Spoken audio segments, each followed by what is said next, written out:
Murad münasibətin ilk həftəsindən Lalənin keçmiş münasibətləri barədə sorğu-suala başladı.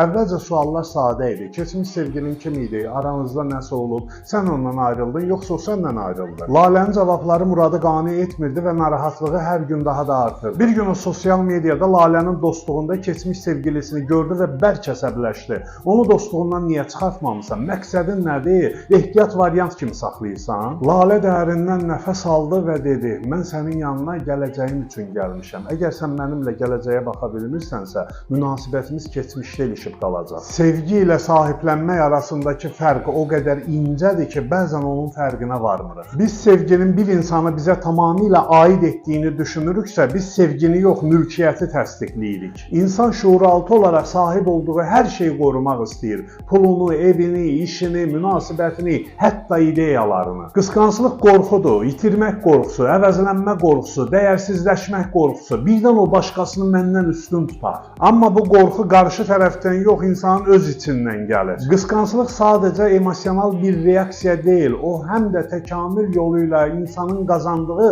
qoruma mexanizmidir. Minlərlə il əvvəl insanlar partnyorlarını qorumaq üçün onlara sahiblənirdilər, çünki bu genetik nəslin davamiyyəti üçün vacib idi. Kişilər üçün bu genlərin başqaları tərəfindən əvəz olunma qorxusu, qadınlar üçünsə təhlükəsizlik və stabillik ehtiyacı ilə bağlı idi. Amma müasir dövrdə biz özümüzü təkcə bioloji instinktlərlə idarə etmirik. Məni qısqanırsa deməli məni sevir şəklində düşünən çox insan var. Əgər qısqanclıq həqiqətən də sevginin bir hissəsidirsə, o zaman niyə sevgini məhv edir? Sevgini iki cür yaşamaq mümkündür. Azad sevgi və nəzarət edici sevgi. Azad sevgi odur ki, mənimlə olduğun üçün xoşbəxtəm və sənə güvənirəm. Nəzarət edici sevgi isə belədir. Mən səni çox sevirəm. Ona görə də hər addımını bilməliyəm. Nəzarət edici sevgi həqiqi sevgi deyil. O insanı bir qəfəsə salıb burada qal demək kimidir. Amma həqiqi sevgi insanın azadlığından doğan istəkdir. Sevgi axan bir çaya bənzəyir. Əgər onun qarşısını kəsməyə çalışsan, başqa bir yolla axmağa başlayacaq.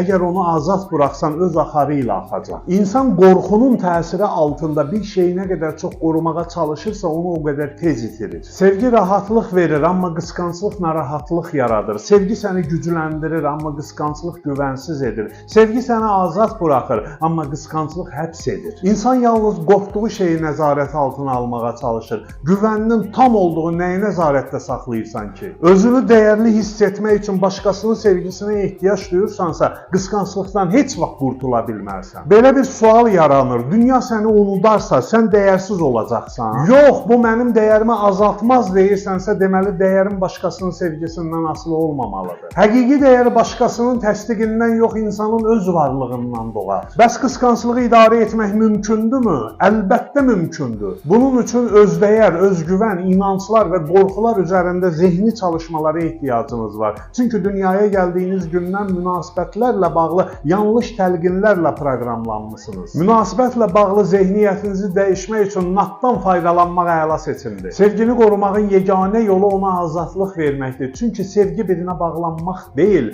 birlikdə azad olmaqdır. Fikirləriniz çox maraqlıdır.